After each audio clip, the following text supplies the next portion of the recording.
Mga kababayan, bilang tao, karapatan ni unang ginang Lisa Marcos na makaramdam ng sama ng loob at galit.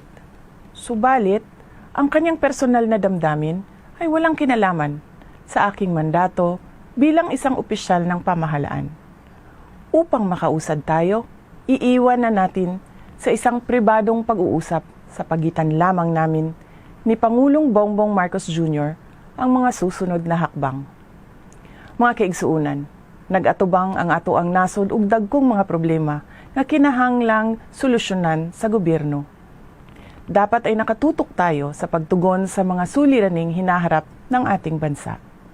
Patuloy ang pagtaas ng presyo ng pagkain at iba pang mga bilihin.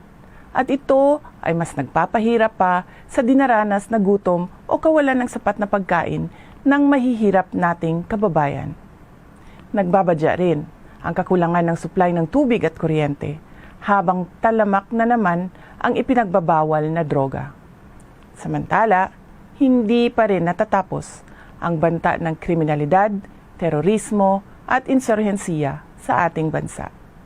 Kini ang mga butang na angay natong hatagan ug pagtagad. Unahin natin ang Pilipinas.